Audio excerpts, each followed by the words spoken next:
الحمد لله رب العالمين والصلاة والسلام على سيد الأنبياء والمرسلين وعلى صحبه ومن تبعهم بإحسان إلى يوم الدين وبعد. ہم اللہ کی توفیق سے کتاب الجنائز پڑھ رہے ہیں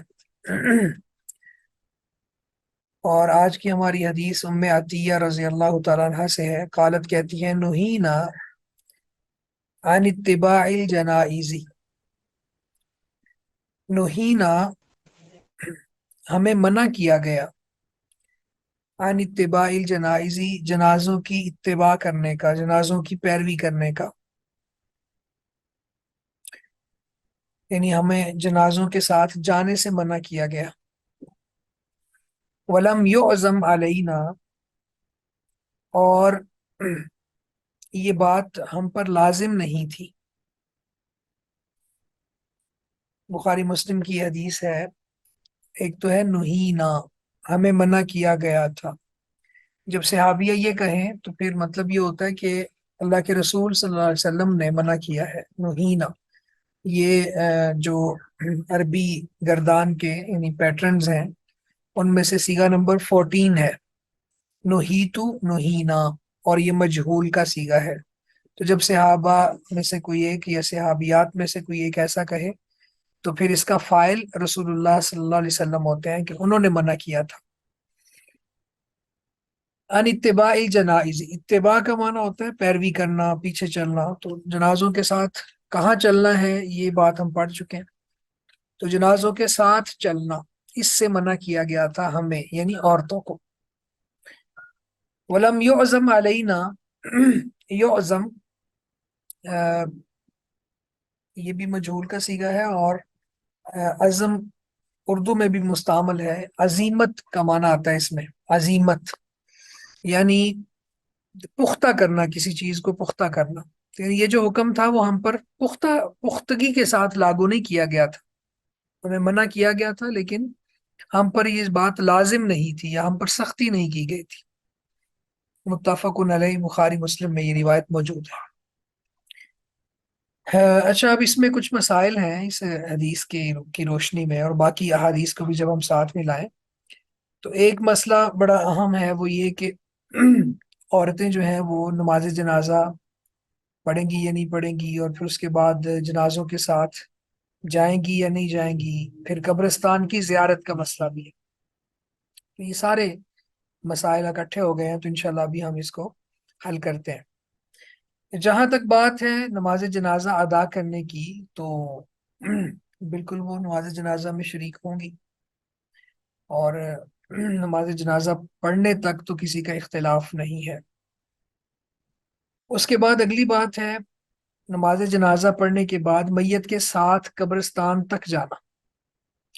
تو قبرستان تک جانا اور وہاں سے واپس لوٹ آنا، قبرستان کے اندر داخل نہ ہونا، اس میں اختلاف ہے. بعض کہتے ہیں کہ اس طرح سے اتباع جو ہے وہ اس شرط کے ساتھ کی جا سکتی ہے کہ وہ قبرستان میں داخل نہ ہو اور نماز جنازہ میں شرکت کریں، اور قبرستان سے باہر ہی وہ واپس پلٹ آئیں. یہ بات بھی کہتے ہیں بعض. اور اگلا مسئلہ ہے قبروں کی زیارت کا، قبرستان میں داخل ہونے کا. تو قبرستان میں داخل ہونے کے حوالے سے اصل میں ایک حدیث ہے جس کے اندر اللہ کے نبی صلی اللہ علیہ وسلم نے لعنت کی ہے. اس میں بعض سندوں کے ساتھ جو لفظ ثابت ہے وہ زائرات ہے. زائرات کہتے ہیں زیارت کرنے والی عورتیں. تو قبروں کی زیارت کرنے والی عورتوں کے اوپر اس حدیث میں وہاں لعنت کی گئی ہے. لعن رسول اللہ صلی اللہ علیہ وسلم زائرات القبور. لیکن صحیح بات یہ ہے کہ یہ لفظ زائرات کی بجائے زوارات ہے. اور یہ شیخ البانی رحمہ اللہ نے بڑی تفصیل سے اس پر بات کی ہے. احکام الجنائز ان کی کتاب ہے پراپر، جس کے اندر میت کے احکام و مسائل ہیں. تو وہاں پہ انہوں نے یہ بات ڈسکس کی ہے. وہ کہتے ہیں کہ یہ زائرات لفظ نہیں ہے، زوارات ہے. تو بہرحال قبروں کی بہت زیادہ زیارت کرنے والی، اس میں مبالغہ ہے. بہت زیادہ زیارت کرنے والی عورتوں پر اللہ کے رسول نے لعنت کی ہے۔ تو یہ حدیث بنیاد ہے جو لوگ یہ کہتے ہیں کہ عورت قبرستان کی زیارت نہیں کر سکتی۔ اب صحیح بات کیا ہے کہ عورت قبرستان کی زیارت کر سکتی ہے، لیکن کچھ شرطوں کے ساتھ، مشروط اجازت ہے اس کو۔ پہلے تو ہم یہ دیکھتے ہیں کہ قبرستان کی اجازت، زیارت کرنے کی اجازت کی دلیل کہاں پہ ہے۔ تو یہ ایک تو وہ حدیث ہے جس میں اللہ کے نبی صلی اللہ علیہ وسلم نے فرمایا کہ میں نے تمہیں خود قبروں کی زیارت کرنے سے منع کیا تھا، اب میں آپ کو اجازت دیتا ہوں، فزوروہا، تو قبروں کی زیارت کیا کرو۔ اور ساتھ یہ ریزن بھی اللہ کے نبی صلی اللہ علیہ وسلم نے ارشاد فرمائی، بیان فرمائی کہ یہ آخرہ کو یاد کرواتی ہیں۔ تو بہرحال اس کا مطلب یہ جو حدیث ہے کہ میں نے تمہیں منع کیا تھا اب تم زیارت کیا کرو، یہ حدیث خود اس بات کی دلیل ہے کہ اس میں قبروں کی زیارت کرنے کی اجازت موجود ہے۔ اب کوئی کہے جی کہ یہ مردوں کو حکم ہے، تو جب تک کوئی تخصیص نہ ہو تو مرد بھی، عورتیں بھی مردوں کے ساتھ حکم میں شامل ہوتی ہیں۔ ایک بات تو یہ ہے کہ عورت قبرستان کی زیارت کر سکتی ہے۔ دوسری دلیل کیا ہے؟ دوسری دلیل یہ ہے کہ ایک دفعہ اللہ کے نبی صلی اللہ علیہ وسلم ایک عورت کے پاس سے گزرے جو قبر پر بیٹھی رو رہی تھی۔ تو وہاں پہ اس کو اللہ کے نبی صلی اللہ علیہ وسلم نے فرمایا کہ اتق اللہ وصبری، اللہ سے ڈر اور صبر کر۔ تو یہاں پہ آپ نے اس کو یہ نہیں کہا کہ آپ کے لیے تو ممانعت ہے قبرستان میں آنے کی، تو آپ کیوں بیٹھی ہو؟ تو عورت قبرستان میں نہیں جا سکتی، تم یہاں بیٹھی ہو، تو آپ نے اس کو یہ منع نہیں کیا۔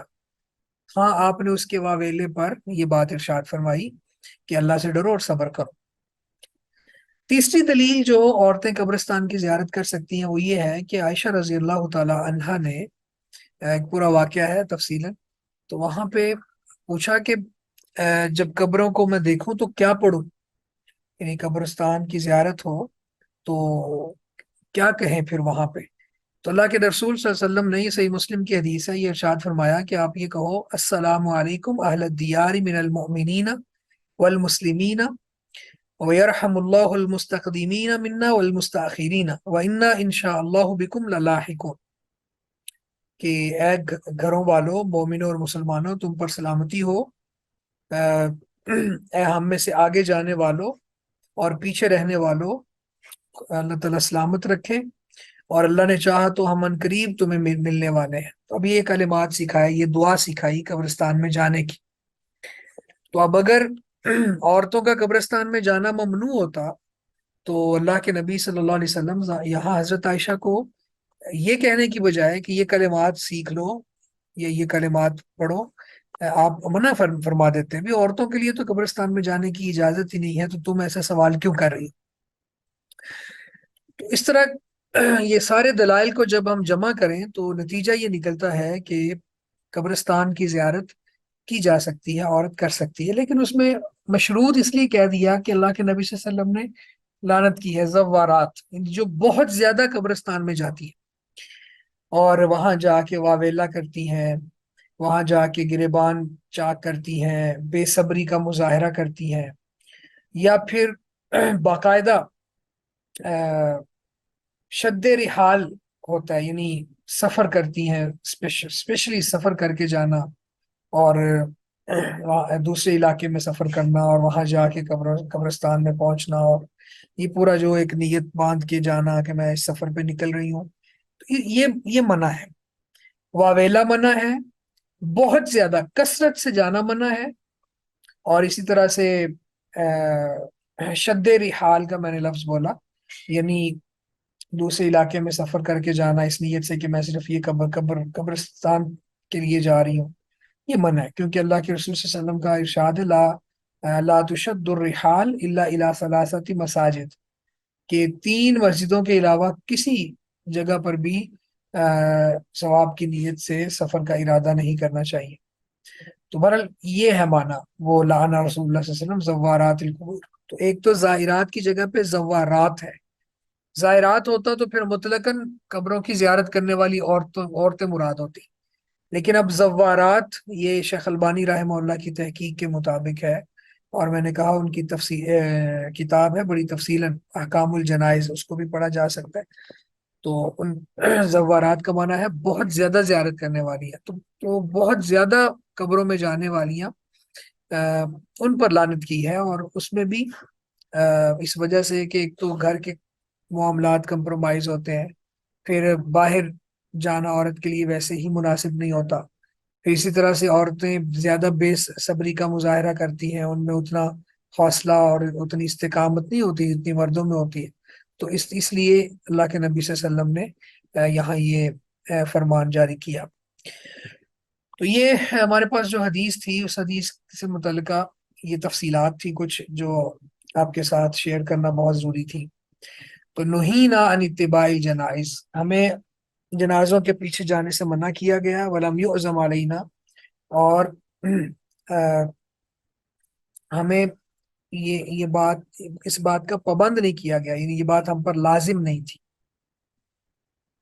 اس کے بعد ابو سعید خدری رضی اللہ تعالیٰ عنہ سے ہے ان رسول اللہ صلی اللہ علیہ وسلم قال، بے شک نبی مکرم صلی اللہ علیہ وسلم نے فرمایا، اذا رأیتم الجنازہ، جب تم جنازہ دیکھو، فقوموا، تو کھڑے ہو جاؤ، فمن تابعہا فلا یجلس حتی توضع، فمن تابعہا، تو جو کوئی اس کے پیچھے چل گیا، یعنی جنازے کے پیچھے چل پڑا، فلا یجلس حتی توضع، بس وہ نہ بیٹھے یہاں تک کہ وہ رکھ دیا جائے، یعنی جب تک جنازہ رکھ نہیں دیا جاتا،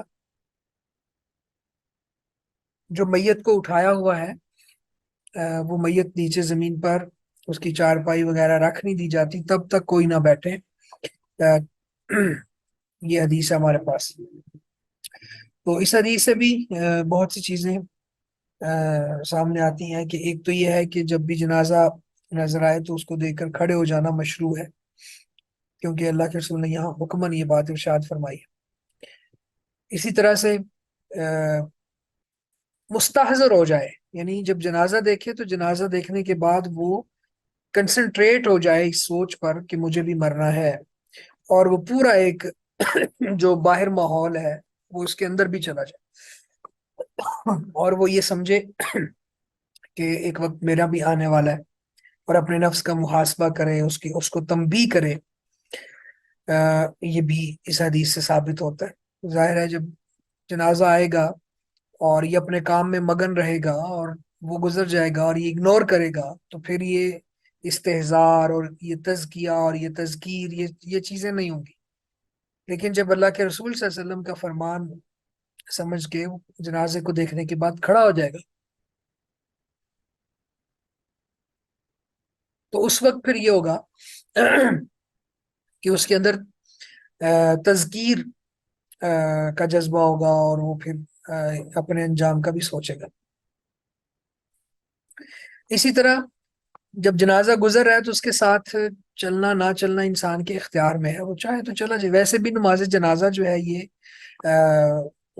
فرض عین نہیں ہے، یہ فرض کفایہ ہے، اور فرض کفایہ کا مطلب کیا ہوتا ہے کہ چند لوگ ادا کر دیں تو باقیوں کی طرف سے بھی یہ بوجھ اتر جاتا ہے۔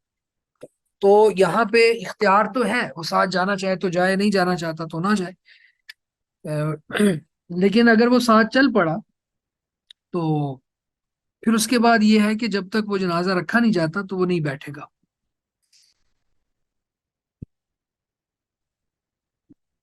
اچھا، اسی طرح سے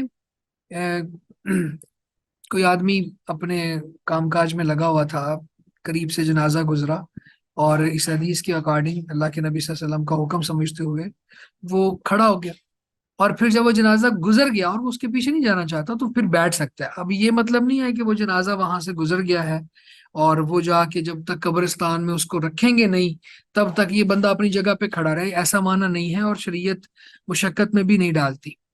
تو بہرحال یہ ساری چیزیں اس حدیث سے نکلتی ہیں۔ اذا رأیتم الجنازۃ فقوموا، جب جب تم جنازہ دیکھو تو کھڑے ہو جاؤ، فمن تابعہا فلا یجلس، اور جو کوئی اس کی پیروی کرے، فلا یجلس، بس وہ نہ بیٹھے، حتی توضع، یہاں تک کہ وہ جنازہ رکھ دیا جائے۔ یہ بخاری مسلم کی حدیث ہے۔ اس کے بعد اگلی روایت ابو اسحاق سے ہے، وہ کہتے ہیں عبداللہ بن یزید رضی اللہ تعالی عنہ جو تھے، ادخل المیت من ادخل المیت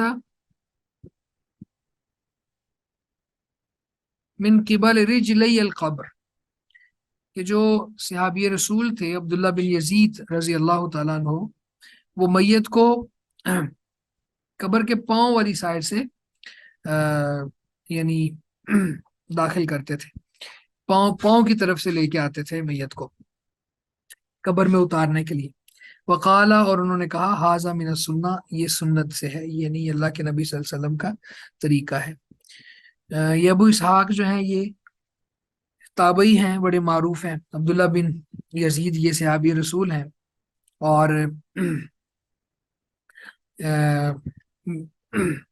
میت کو قبر میں دفن کرنے کا طریقہ آپ بتا رہے ہیں، اور وہ طریقہ یہ ہے کہ پاؤں کی جانب سے اس کو داخل کیا جائے۔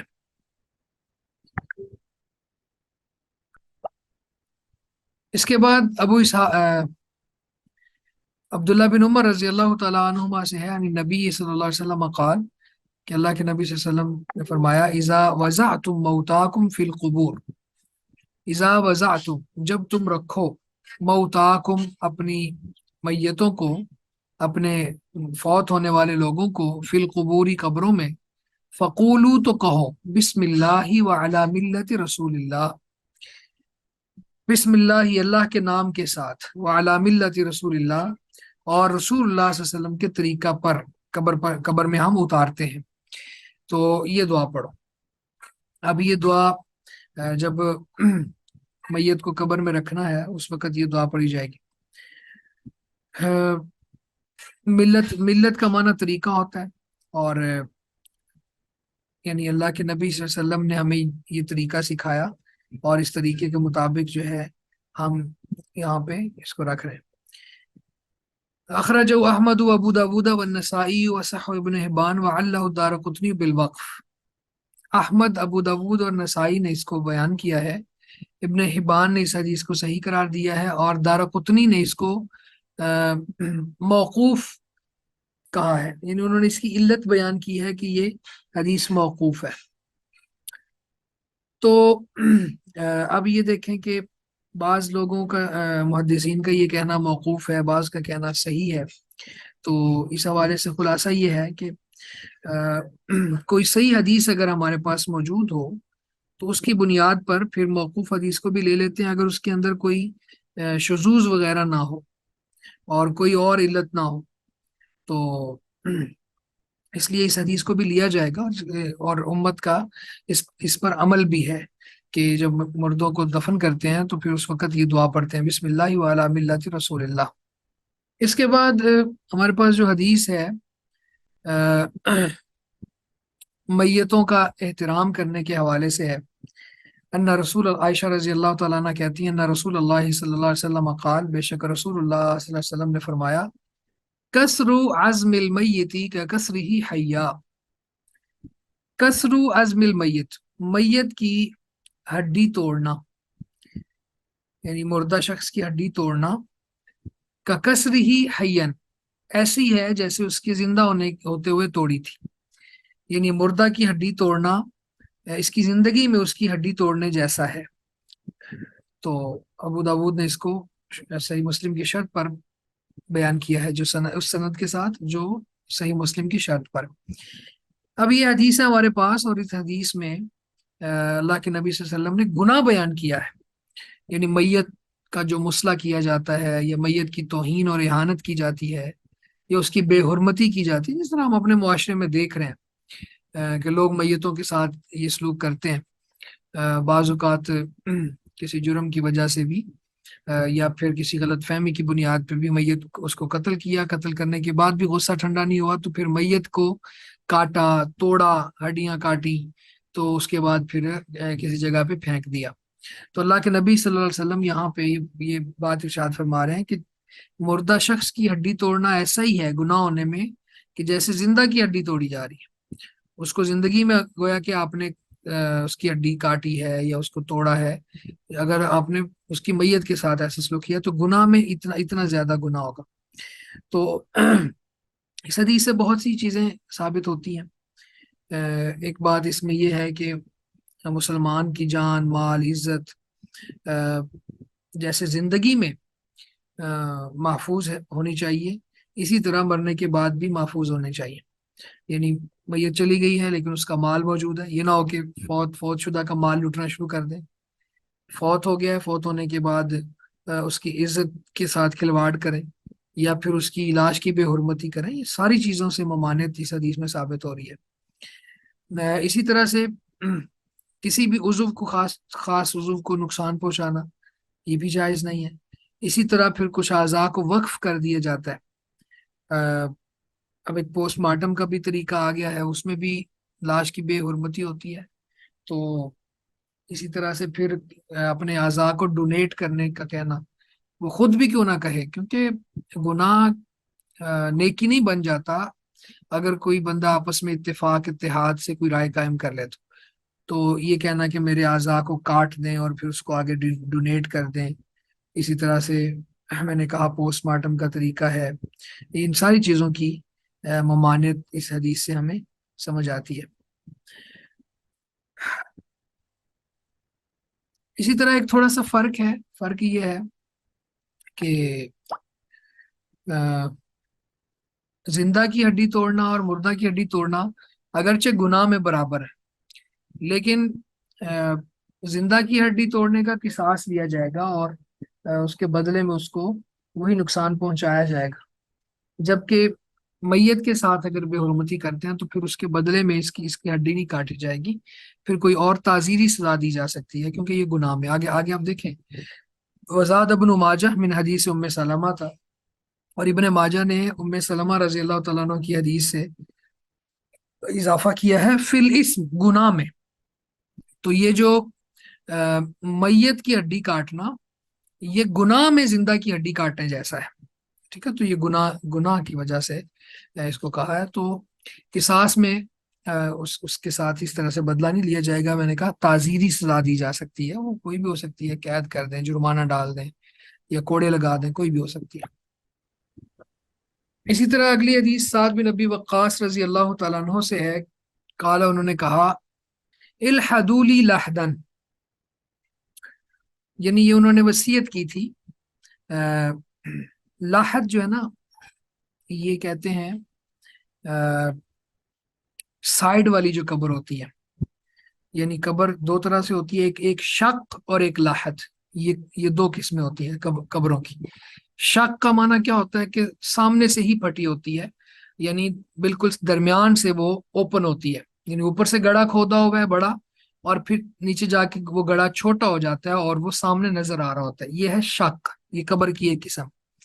دوسری قبر کی قسم ہے لاحد، اور یہ زیادہ پسندیدہ ہے۔ وہ لاحد کیا ہے کہ اوپر گڑھا کھودنے کے بعد سینٹر میں نہیں بلکہ سائیڈ پہ کھودا جائے، یہ اس کو بگلی قبر بھی کہتے ہیں، اور ہٹی ہوئی قبر بھی کہہ دیتے ہیں، تو یہ بھی اس کو کہا جاتا ہے۔ تو وہیں سے یہ امر ہے الحدو، کھودو لی لاحدن، میرے لیے لاحد، یعنی میری قبر کو لاحد والی قبر بنانا، یہ سعد بن ابی وقاص رضی اللہ تعالیٰ عنہ نے وصیت کی۔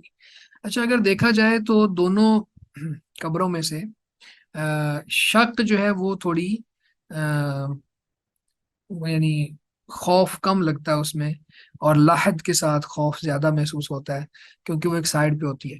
ویسے تو جو بندہ اس دنیا سے منقطع ہو جاتا ہے وہ اگلے جہان میں چلا جاتا ہے اور برزخی زندگی میں وہ ہوتا ہے، لیکن ظاہری اعتبار سے، دنیاوی اعتبار سے اگر ہم ان دونوں اقسام کو دیکھیں تو پھر اسے شک تھوڑی اس سے آسان ہے، یعنی بنانے میں بھی آسان ہے اور دیکھنے میں بھی زیادہ اس میں خوف نہیں ہے۔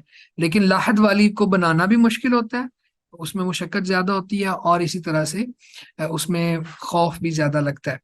تو بندہ مومن کو تو قبر سے ڈرنا ہی چاہیے، وہ جیسی بھی ہو، شق ہو یا لاحد ہو، لیکن یہاں پہ اللہ کے نبی صلی اللہ علیہ وسلم نے لاحد کو پسند کیا، صحابہ کرام بھی پھر لاحد کو پسند کرتے تھے، اور یہ زیادہ پسندیدہ ہے۔ اور ظاہر ہے جس میں زیادہ مشقت لگتی ہے تو وہ کام اللہ کے ہاں زیادہ پسندیدہ، اور ویسے بھی اللہ کے نبی صلی اللہ علیہ وسلم نے اس کو زیادہ پسند فرمایا۔ تو اس لیے سعد بن نبی وقاص رضی اللہ تعالیٰ عنہ نے یہ وصیت فرمائی کہ میرے لیے لاحد کھودنا،